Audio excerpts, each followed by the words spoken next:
मनीष तिवारी बात रख रहे हैं, चुनाव सुधार पर चर्चा शुरू हो गई है। दो बुनियादी लक्ष्य थे। सबसे पहला लक्ष्य कि भारत को आजाद करवाया जाए और दूसरा कि भारत को एक लोकतांत्रिक रूप के देश के रूप में परिवर्तित करके लोगों की जो आशाएं और आकांक्षाएं हैं उनके स्वरूप उन्हें सरकार बनाने का मौका दिया जाए। और जब आजादी की उस लौ को जो संविधान के निर्माता थे उन्होंने राष्ट्र निर्माण में उस ऊर्जा को समर्पित किया, उस ऊर्जा को मोड़ा, जो संविधान की परिवेचना में उन्होंने दो अहम बातें कही। सबसे पहले कि भारत एक माननीय सदस्य प्लीज बैठिए। माननीय सदस्य प्लीज। Honourable member. धन्यवाद अध्यक्ष जी। तो मैं कह रहा था कि सबसे पहले जो संविधान निर्माता थे, आपके सदस्यों को बैठे सुने आपको। कोई बात नहीं, सभी सुनेंगे। अध्यक्ष जी, तो संविधान निर्माताओं ने भारत के संविधान की परिवेचना में यह सुनिश्चित किया कि भारत एक संप्रभुता और लोकतांत्रिक गणराज्य के तौर पे गठित किया जाएगा। और जब संविधान का 42वां संशोधन हुआ तो उस परिवेचना में दो और शब्द जोड़े गए, समाजवाद और पंथ निरपेक्षता।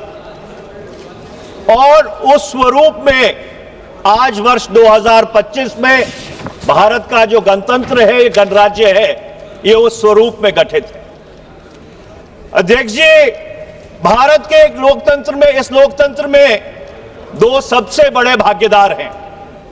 एक अवाम, 98 करोड़ वो लोग जो मतदान करते हैं, और भारत के राजनीतिक दल जो विशेष तौर के ऊपर उस चुनाव में हिस्सा लेते हैं। संविधान के निर्माताओं ने यह सुनिश्चित किया 1946 से लेकर 1939 तक कि धर्म, जात, मजहब, फिरका सबसे ऊपर उठकर हर भारतवासी को, हर भारत के नागरिक को जो 21 साल की उम्र से ज्यादा है उसे मतदान का हक दिया जाए।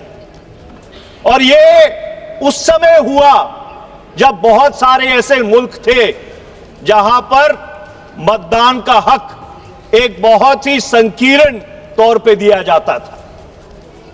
और आज मुझे यह कहने में कोई संकोच नहीं है कि पिछले 78 साल में अगर सबसे बड़ा कोई चुनाव सुधार हुआ वो भारत के पूर्व प्रधानमंत्री श्री राजीव गांधी जी ने किया, जब उन्होंने 1979 में 88-79 में, मैं भारतीय राष्ट्रीय छात्र संगठन का राष्ट्रीय अध्यक्ष था, NSUI का, हमारी मांग के ऊपर उन्होंने करोड़ों जो भारत के नौजवान हैं उनको मत का अधिकार दिया, जब मतदान की आयु सीमा 21 से घटाकर 18 वर्ष की गई।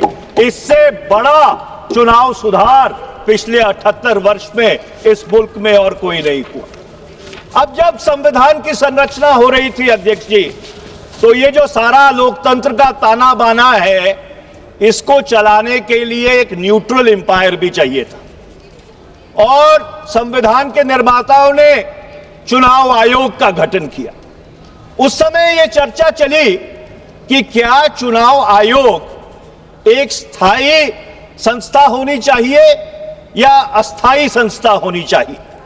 और जब 15 जून 1949 को 1949 जब डॉक्टर बाबा साहब भीमराव अंबेडकर जी ने ड्राफ्ट आर्टिकल 289 प्रस्तुत किया चुनाव आयोग को लेकर, उस पे बोलते हुए शिवबिनलाल सक्सेना जो उस सभा के सदस्य थे, उन्होंने कहा, और मैं कोट करना चाहता हूं, Our constitution provides for the dissolution of the legislature when a no confidence is passed.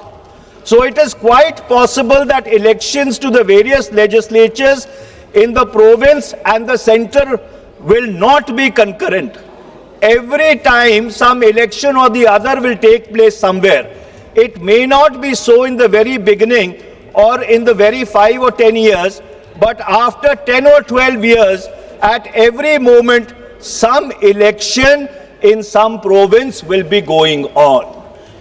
और उनकी बात से इत्तेफाक रखते हुए डॉक्टर बाबा साहब भीमराव अंबेडकर जी ने यह सुनिश्चित किया कि चुनाव आयोग एक स्थायी संस्था होगी। मैंने ये अंश इसलिए पढ़े हैं क्योंकि देश में वन नेशन वन इलेक्शन के ऊपर बहस चल रही है, पर अगर आप इस संविधान सभा की जो प्रोसीडिंग्स है उसको अपने संज्ञान में लें तो संविधान निर्माताओं ने यह देख लिया था कि भारत में 10-12 साल बाद अलग अलग समय पे अलग अलग राज्यों में चुनाव होंगे।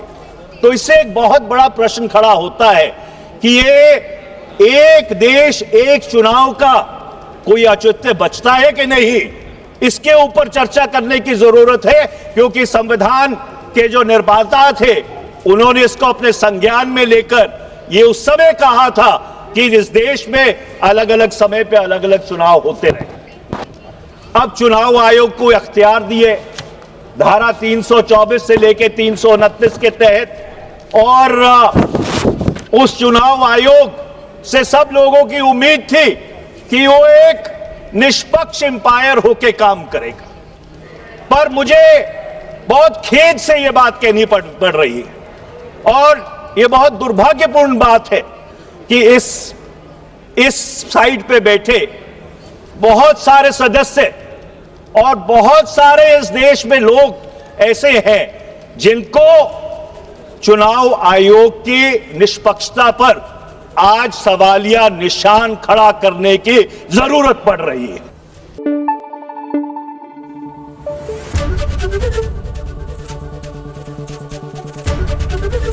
एबीपी न्यूज आपको रखे आगे।